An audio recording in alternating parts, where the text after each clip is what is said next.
Welcome back. Well, nobody likes spider veins. When summer comes, many people will still wear long pants just to hide their spider veins. So, what can you do to erase them? Dr. Deborah Mangione is here from the Wisconsin Vein Center and MediSpa with information on spider veins and how to treat them. Good morning to you, doctor. Good morning, Tiffany. I hope you're staying well. I am. Thank you so much for joining us, and you too. Let's talk about this, though, because I feel like now that the weather's getting nicer, we're going outside, we're planting, we're walking, doing things to get out more. We sort of notice our legs when they're revealed this time of year. So, what are Right. spider veins? Spider veins are little tiny veins that are just at the surface of the skin and frequently look like a bruise, or they look like a spider web or even a tree with branches, and they can be red or purple or blue and frequently don't cause any symptoms, but they're just an annoyance because they're so unsightly. It's true. I've had them, and they do. Like on my leg, they sort of clustered and looked like a bruise. So, who does get them most commonly, and how common are they? Well, believe it or not, about 50% of the adult population actually does have spider veins. They do occur more frequently in women. Up to 70% of women will have them at some point in their life. They can be related to hormone changes, of pregnancy, or of aging. So there are lots of different reasons that can lead to the formation of spider veins, and it's really not something that we can prevent. Do they have symptoms like, varicose veins often do? Do spider veins? Spider veins may have some symptoms. They may be itchy, they may be burning. Most of the time, spider veins do not have any symptoms associated with them, but they really can have some symptoms. In addition, sometimes if they're what we call hypertensive spider veins, which are actually bulging a little bit on the surface, they can be nicked or can spontaneously start to bleed. And it can be pretty difficult for somebody to stop, especially if they're older and they have these spider veins like at their ankles. We have seen people really hemorrhage a lot from those areas. So that seems like they could be a little dangerous. Are they a medical problem? They're only a medical problem if somebody does have symptoms and they're the bleeding type. Other than that, it's never considered a medical problem. It's just considered a nuisance, a cosmetic issue. But sometimes it actually can be an indication of an underlying vein problem that should be investigated further. Well, I thought mine were just ugly. They did make my legs feel a little tired, which I've talked to you about before. So how do we Right. treat them? Because a lot of people, whether they're having a medical problem or they just don't like the way they look, they want to get rid of them. Absolutely. And so the best way is, first of all, to see somebody who knows about vein disease. These spider veins occur mainly in the legs, but they can occur on other parts of the body, even the face or the arms or the trunk. And so it is important to see somebody who knows about vein disease.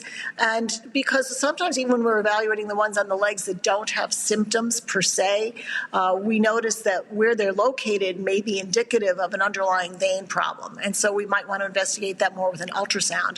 But other than that, to treat these veins cosmetically, which is the great majority of the time that we're treating spider veins, we use different treatments, and the gold standard is what is known as sclerotherapy. And sclerotherapy is where we use very, very tiny needles to inject small amounts of a liquid or a foamed agent into the veins to get them to close off spontaneously.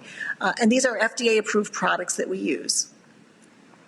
So we also saw a laser there just a second ago. Laser is another way that you can treat them too. That's right. We believe that we get much better results when we're using this little pinpoint laser that we trace the veins on the surface. So we're injuring them from the outside in with a laser. And then we often will also inject a little bit of this sclerotherapy, the medication. So we're then injuring them from the inside, so that the combination of the two tends to lead to a more quicker resolution of these vessels. I had both sclerotherapy and the laser done when I got rid of mine. I didn't feel any pain. Do you feel other people say that it's painful or not? No, it's really not very painful at all, a little uncomfortable occasionally. There's no anesthetic required. We use a cooler often when we're doing this, so we're spraying cold air on the area as somebody's having it done, because the laser feels kind of like a little bit of a hot pin on the surface of the leg. The injection of the sclerotherapy, I always tell people, is it feels as though you're about to have a needle go into your skin, but it's just that you feel it on the surface, and that's about it. It's more anticipation than anything else. There's really almost no discomfort involved. I think it's so cool watching the laser because it's like it erases them as it goes That's by. right. So That's is this right. permanent? Because you could potentially see some of those results immediately. You can see some results immediately. Often, though, you're left with like what we call a cat scratch after the laser, where it's a little red line that's a discoloration. And sometimes there's bruising after sclerotherapy. So these do take a while to resolve, 3 to 6 weeks until we see these veins disappear. But it's a process. It's not a one and done type thing because there's so many connections of veins underneath the skin. So we also use a light that we call it transillumination, where we're actually putting a light on the surface of the skin to see a little bit larger vein underneath that may be causing these spider veins, or what we call feeding the spider vein, and that has to be injected as well. I know we're out of time, but I just want you to quick show, because you've got some products. I know you do Right. complimentary consultations virtually right now, but there's some Yes, things you we can do. topically put on to help those spider veins. Right. To help the spider veins and the bruising from the spider veins, we have Enhance from the Elastin line, and we also have Dermica.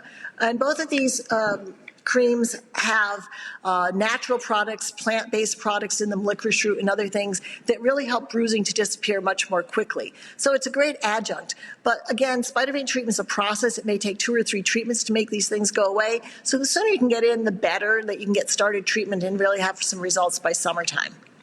You got to do it now, doctor. Thank you so much for joining us. Thank you, Tiffany.